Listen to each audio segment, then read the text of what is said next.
ಅಚ್ಚಿ ನುಡಿಗಳನ್ನು ನಾವೆಲ್ಲರೂ ಕೂಡ ಕೇಳೋಣ. ಇದೀಗ ತಮ್ಮ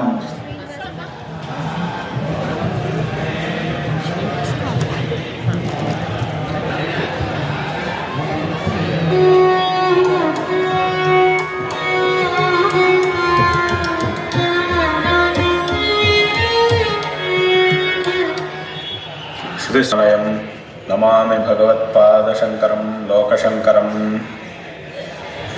ಹಾಸನ ಜಿಲ್ಲಾ ಬ್ರಾಹ್ಮಣ ಮಹಾಸಭೆಯಿಂದ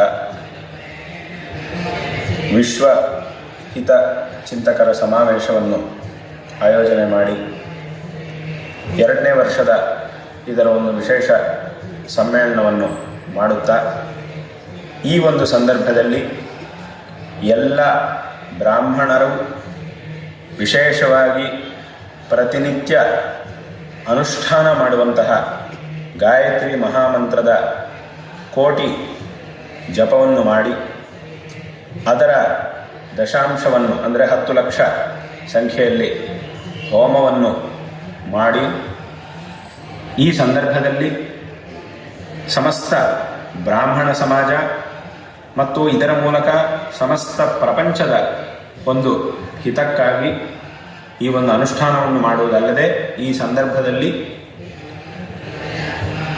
ಪ್ರವಚನ, ಸಭಾ ಕಾರ್ಯಕ್ರಮ, ಭಾಷಣಾದಿಗಳು, ಸಾಂಸ್ಕೃತಿಕ ಕಾರ್ಯಕ್ರಮಗಳನ್ನು ಆಯೋಜನೆ ಮಾಡಿರುವುದು ಅತ್ಯಂತ ಸಂತೋಷಕರವಾದಂತಹ ಒಂದು ವಿಷಯವಾಗಿದೆ. ಮತ್ತು ಈ ಒಂದು ಸಂದರ್ಭದಲ್ಲಿ ಈ ಜಿಲ್ಲೆಯ ಎಲ್ಲ ಬ್ರಾಹ್ಮಣ ಸಮಾಜದವರು ಮತ್ತು ಗಣ್ಯರು, ಪ್ರಮುಖರು ಇಲ್ಲಿ ಭಾಗವನ್ನು ವಹಿಸ್ತಾ ಇರುವುದು, ಅದರಲ್ಲೂ ವಿಶೇಷವಾಗಿ ನಮ್ಮ ಪ್ರೀತಿಪಾತ್ರರಾಗಿರ್ತಕ್ಕಂತಹ ಆವಣಿ ಶೃಂಗೇರಿ ಮಠಾಧೀಶರಾದ ಶ್ರೀ ಅದ್ವೈತಾನಂದ ಭಾರತಿ ಸ್ವಾಮಿಗಳವರು ಇಲ್ಲಿ ಉಪಸ್ಥಿತರಾಗಿರುವುದು ಅತ್ಯಂತ ಸಂತೋಷಕರವಾದಂತಹ ಒಂದು ವಿಷಯವಾಗಿದೆ. ಈ ರೀತಿಯಾದಂತಹ ಕಾರ್ಯಕ್ರಮಗಳು ಪ್ರತಿಯೊಂದು ಕಡೆಯೂ ಸಹ, ಪ್ರತಿಯೊಂದು ಜಿಲ್ಲೆಯಲ್ಲೂ ಎಲ್ಲ ಕಡೆಯೂ ಸಹ ಈ ರೀತಿಯಾದಂತಹ ಕಾರ್ಯಕ್ರಮಗಳನ್ನು ಬ್ರಾಹ್ಮಣ ಮಹಾಸಭೆಯವರು ನಡೆಸಬೇಕು. ಸಮಸ್ತ ಬ್ರಾಹ್ಮಣರಲ್ಲೂ ವಿಶೇಷವಾದಂತಹ ಐಕಮತ್ಯ ಉಂಟಾಗಿ ಇನ್ನಷ್ಟು ಹೆಚ್ಚಿನ ರೀತಿಯಲ್ಲಿ ಈ ಐಕಮತ್ಯವು ಬಲೋಪೇತವಾಗಬೇಕು, ಐಕಮತ್ಯವು ಇನ್ನಷ್ಟು ಹೆಚ್ಚಾಗಬೇಕು ಮತ್ತು ತದ್ವಾರ ಬ್ರಾಹ್ಮಣ ಸಮಾಜ ಅನ್ನುವುದು ಇನ್ನಷ್ಟು ವಿಶೇಷವಾದಂತಹ ಶ್ರೇಯಸ್ಸನ್ನು ಪಡೀಬೇಕು. ಇದರ ಬಗ್ಗೆ ಬೇಕಾಗಿರುವಂತಹ ಚಿಂತನೆಗಳು ವಿಶೇಷವಾಗಿ ನಡೀಬೇಕು ಮತ್ತು ನಮ್ಮ ಚಿಂತನೆಗಳು ಸಮಾಜದ ಅಭಿವೃದ್ಧಿಯ ಬಗ್ಗೆ ಆಗಬೇಕಾದಂತಹ ಚಿಂತನೆಗಳು ಕೇವಲ ಈಗ ಒಂದು 5 ವರ್ಷ 10 ವರ್ಷಕ್ಕೆ ಮಾತ್ರ ಮಾಡಿದರೆ ಸಾಕಾಗುವುದಿಲ್ಲ. ಮುಂದೆ ಒಂದು 100 ವರ್ಷಗಳು, ಕನಿಷ್ಠ ಪಕ್ಷ ಒಂದು 100 ವರ್ಷಗಳ ಕಾಲಕ್ಕಾದರೂ ಬೇಕಾಗಿರುವಂತಹ, ಅಂದರೆ ಇಷ್ಟು ವರ್ಷಗಳಲ್ಲಿ ಸಮಾಜವು ವಿಶೇಷವಾದಂತಹ ಅಭಿವೃದ್ಧಿಯನ್ನು ಹೊಂದಬೇಕು. ಅದು ಲೌಕಿಕವಾಗಿರ್ಬೋದು, ಧಾರ್ಮಿಕವಾಗಿರ್ಬೋದು, ಆರ್ಥಿಕವಾಗಿ, ಸಾಂಸ್ಕೃತಿಕವಾಗಿ, ಸಾಮಾಜಿಕವಾಗಿ ಎಲ್ಲ ರೀತಿಗಳಲ್ಲೂ ಸಹ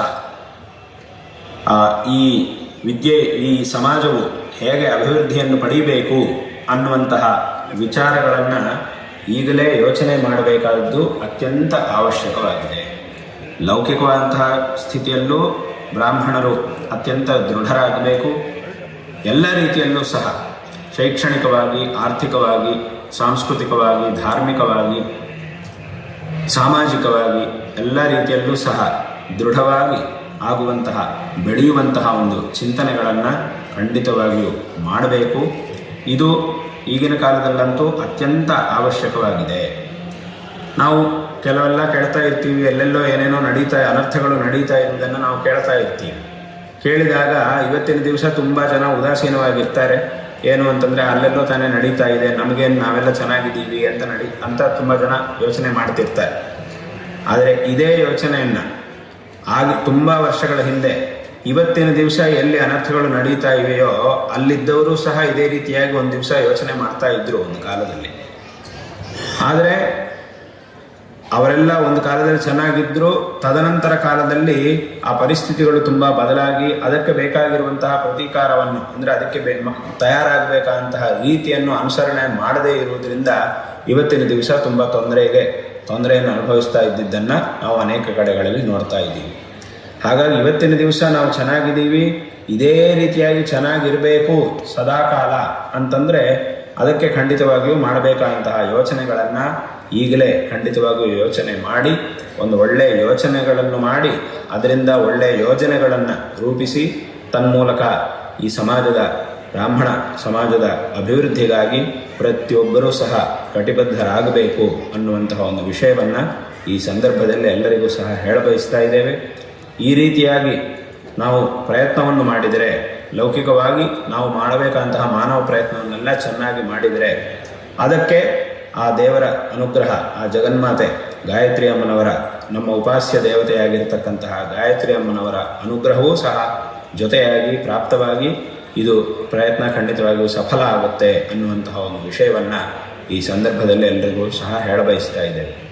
ನಾವು ಒಂದು ಒಳ್ಳೆಯ ಭವಿಷ್ಯವನ್ನು ಸಮಾಜದ ಭವಿಷ್ಯತ್ ಕಾಲದಲ್ಲಿ ಸಮಾಜದ ವಿಶೇಷವಾದಂತಹ ಅಭಿವೃದ್ಧಿಯನ್ನು ಚಿಂತನೆ ಮಾಡಿ ಅದಕ್ಕೆ ಬೇಕಾದಂತಹ ಪ್ರಯತ್ನವನ್ನು ನಾವು ಮಾಡಿದಾಗ ಮಾತ್ರ ಆ ಪ್ರಯತ್ನಕ್ಕೆ ಭಗವತ್ ಕೃಪೆಯೂ ಸಹ ಜೊತೆಯಾಗಿ ನಮ್ಮ ಪ್ರಯತ್ನ ಅನ್ನುವುದು ಸಫಲವಾಗುತ್ತೆ. ಅದನ್ನು ಇದನ್ನು ಪ್ರತಿಯೊಬ್ಬರೂ ಸಹ ಚೆನ್ನಾಗಿ ಯೋಚನೆ ಮಾಡಬೇಕು. ಎಲ್ಲ ಹಿರಿಯರು ಎಲ್ಲರೂ ಸಹ ಯೋಚನೆ ಮಾಡಿ ಚಿಕ್ಕ ಮಕ್ಕಳಿಂದ ಹಿಡಿದು ಸಮಾಜದ ಎಲ್ಲರನ್ನೂ ಸಹ ಚೈತನ್ಯಗೊಳಿಸುವಂತಹ ಒಂದು ಪ್ರಯತ್ನವನ್ನು ಪ್ರತಿಯೊಬ್ಬರೂ ಖಂಡಿತ ಮಾಡಲೇಬೇಕು. ಈಗ ಇದನ್ನು ಮಾಡಲಿಲ್ಲ ಅಂತಂದರೆ ಮತ್ತೆ ಪುನಃ ಇನ್ಯಾವತ್ತೂ ಸಹ ಅದನ್ನು ಸರಿ ಮಾಡಿಕೊಳ್ಳೋದಕ್ಕೆ ಸಾಧ್ಯವಾಗುವುದಿಲ್ಲ. ಆದ್ದರಿಂದ ಇದನ್ನು ಪ್ರತಿಯೊಬ್ಬರೂ ಸಹ ಚಿಂತನೆ ಮಾಡಬೇಕು. ಈ ಒಂದು ಸಮಾಜದ ಅಭಿವೃದ್ಧಿಗೆ ಮತ್ತು ಬ್ರಾಹ್ಮಣ ಸಮಾಜದಲ್ಲಿ ಇರತಕ್ಕಂತಹ ತೊಂದರೆಗಳು ಇತ್ಯಾದಿಗಳೆಲ್ಲ ಏನೇನಿವೆಯೋ ಅವುಗಳನ್ನು ಹೇಗೆ ಪರಿಹರಿಸಿಕೊಳ್ಳಬೇಕು ಮತ್ತು ಹೇಗೆ ಮುಂದುವರಿಬೇಕು ಅನ್ನುವಂತಹ ವಿಚಾರಗಳ ಬಗ್ಗೆಯೂ ಸಹ ಖಂಡಿತವಾಗಿಯೂ ಚಿಂತನೆಗಳನ್ನು ನಡೆಸಿ ಸಮಾಜದ ಅಭಿವೃದ್ಧಿಗಾಗಿ ವಿಶೇಷವಾಗಿ ಶ್ರಮಿಸಬೇಕು ಅನ್ನುವಂತಹ ಒಂದು ವಿಷಯವನ್ನು ಈ ಸಂದರ್ಭದಲ್ಲಿ ಎಲ್ಲರಿಗೂ ಸಹ ಹೇಳಬಯಸ್ತಾ ಇದ್ದೇವೆ. ಹಾಗಾಗಿ ಇದೆಲ್ಲದಕ್ಕೂ ಸಹ ನಾವು ಮಾಡಬೇಕಾದಂತಹ ಎಲ್ಲ ಯೋಜನೆಗಳಿಗೂ ಪ್ರಯತ್ನಗಳಿಗೂ ಎಲ್ಲದಕ್ಕೂ ಸಹ ಒಂದು ಸಾಫಲ್ಯ ಸಿಗಬೇಕು ಅಂತಂದರೆ ಅದು ನಮ್ಮ ಉಪಾಸ್ಯ ದೇವತೆ, ಎಲ್ಲರ ಒಂದು ಉಪಾಸ್ಯ ದೇವತೆಯಾಗಿರ್ತಕ್ಕಂತಹ ಗಾಯತ್ರಿ ಪರಮೇಶ್ವರಿ ಅಮ್ಮನವರ ಅನುಗ್ರಹವು ಖಂಡಿತವಾಗಿಯೂ ಬೇಕು. ಅದರಿಂದಲೇ ವಿಶೇಷವಾಗಿ ಈ ಒಂದು ಕಾರ್ಯಕ್ರಮವನ್ನು ಈ ಹಾಸನ ಜಿಲ್ಲಾ ಬ್ರಾಹ್ಮಣ ಮಹಾಸಭೆಯವರು ಆಯೋಜಿಸಿರುವುದು ಅತ್ಯಂತ ಸಂತೋಷಕರವಾದಂತಹ ಒಂದು ವಿಷಯ. ಈ ಒಂದು ಸಂದರ್ಭದಲ್ಲಿ ನಿಮಗೆಲ್ಲರಿಗೂ ಸಹ ನಾರಾಯಣ ಸ್ಮರಣಪೂರ್ವಕವಾಗಿ ನಮ್ಮ ಆಶೀರ್ವಾದಗಳನ್ನು ತಿಳಿಸ್ತಾ ಇದ್ದೇವೆ. ಶಾರದಾ ಚಂದ್ರಮೌಳೀಶ್ವರರ ಹಾಗೂ ನಮ್ಮ ಗುರುಗಳ ಪರಿಪೂರ್ಣವಾದಂತಹ ಒಂದು ಅನುಗ್ರಹ ನಿಮ್ಮೆಲ್ಲರ ಮೇಲೂ ಸದಾಕಾಲ ಇರಲಿ. ಈ ರೀತಿಯಾದಂತಹ ಕಾರ್ಯಕ್ರಮಗಳು ಮತ್ತಷ್ಟು ನಡೆಯಲಿ. ಮುಂದಿನ ಕಾಲದಲ್ಲೂ ಸಹ ಆವಾಗ ವಿಶೇಷವಾಗಿ ನಡೆಯಲಿ ಮತ್ತು ಎಲ್ಲ ಕಡೆಗೂ ಸಹ ಇದು ವಿಶೇಷವಾಗಿ ನಡೆಯಲಿ. ಇಲ್ಲಿ ನಡೀತಾ ಇರತಕ್ಕಂತಹ ಈ ರೀತಿಯಾದಂತಹ ಕಾರ್ಯಕ್ರಮಗಳನ್ನು ಆದರ್ಶವಾಗಿ ತಗೊಂಡು ಇನ್ನೂ ಅನೇಕ ಕಡೆಗಳಲ್ಲೂ ಸಹ ಇದು ವಿಶೇಷವಾಗಿ ನಡೆಯಲಿ.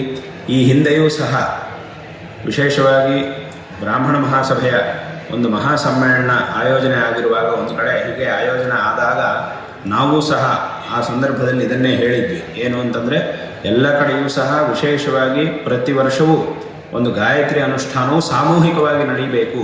ಬ್ರಾಹ್ಮಣರೆಲ್ಲರೂ ಪ್ರತಿ ದಿವಸ ಅವರವರ ಮನೆಗಳಲ್ಲಿ ಮಾಡುವಂತಹ ಗಾಯತ್ರಿ ಜಪ ಅನುಷ್ಠಾನ ಅದೆಲ್ಲದು ಹೇಗಾದರೂ ಇದ್ದೇ ಇದೆ. ಆದರೆ ಈ ಒಂದು ಒಗ್ಗಟ್ಟಿಗೋಸ್ಕರ ಪ್ರತಿ ವರ್ಷ ಕನಿಷ್ಠ ಪಕ್ಷ ಒಂದು ತಾಲೂಕಿಗೆ ಒಂದಾದರೂ ಸಹ 1,00,000 ಗಾಯತ್ರಿ ಜಪವನ್ನು ಮಾಡಿ, ಅಂದರೆ 100-120 ಜನ ಸಂಧ್ಯಾವಂದನೆ ಮಾಡುವವರು ಅವರೆಲ್ಲರೂ ಸಹ ಒಂದು ಕಡೆಗೆ ಸೇರಿ, ಇದು ಪೂರ್ತಿ ವೇದಾಧ್ಯಯನ ಮಾಡಿದವರು ಪುರೋಹಿತರು ಆಗಬೇಕು ಅಂತಲೂ ಇಲ್ಲ, ಕನಿಷ್ಠ ಪಕ್ಷ ಸಂಧ್ಯಾವಂದನೆ ಮಾಡತಕ್ಕಂಥವರು 100-120 ಜನ ಆದರೂ ಒಂದು ತಾಲೂಕಿಗೆ ಒಂದು ಕಡೆ ಆದರೂ ವರ್ಷದಲ್ಲಿ ಒಂದು ಕಡೆ ಸೇರಿ 1,000 ಸಂಖ್ಯೆಯಲ್ಲಿ ಜಪವನ್ನು ಮಾಡಿದರೆ ಅದು 1,00,000ಕ್ಕಿಂತಲೂ ಜಾಸ್ತಿ ಆಗುತ್ತೆ.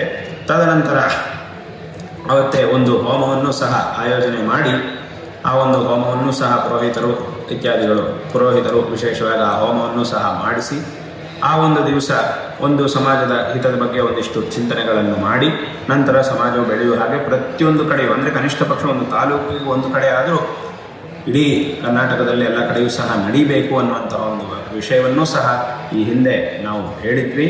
ಹಾಗಾಗಿ ಈ ರೀತಿಯಾದಂತಹ ಅನುಷ್ಠಾನಗಳು ವರ್ಷದಲ್ಲಿ ಒಂದು ದಿವಸ ಒಂದು ಕಡೆ ಆ ಒಂದು ತಾಲೂಕಿನಲ್ಲಿ ಸಂಧ್ಯಾವಂದನೆ ಮಾಡತಕ್ಕಂತಹ 120 ಜನ ಒಂದು ಕಡೆ ಸೇರಿ 1,00,000 ಸಂಖ್ಯೆಯಲ್ಲಿ ಗಾಯತ್ರಿ ಜಪವನ್ನು ಮಾಡುವುದು ಅನ್ನುವುದು ಅದು ತುಂಬ ಕಷ್ಟವಾದಂತಹ ವಿಷಯ ಏನಲ್ಲ, ಮತ್ತು ಒಂದು ಹೋಮವನ್ನು ಮಾಡುವುದು ಅನ್ನುವುದು ಸಹ ತುಂಬ ಕಷ್ಟವಾದಂತಹ ವಿಷಯವೇನಲ್ಲ. ಆದರೆ ಇದನ್ನು ಮಾಡುವುದರಿಂದ ಸಮಾಜಕ್ಕೊಂದು ವಿಶೇಷವಾದಂತಹ ಅನುಗ್ರಹವು, ಭಗವದ್ ಅನುಗ್ರಹವೂ ಸಿಗುತ್ತೆ, ಮತ್ತೊಂದು ಐಕಮತ್ಯವೂ ಸಿಗುತ್ತೆ.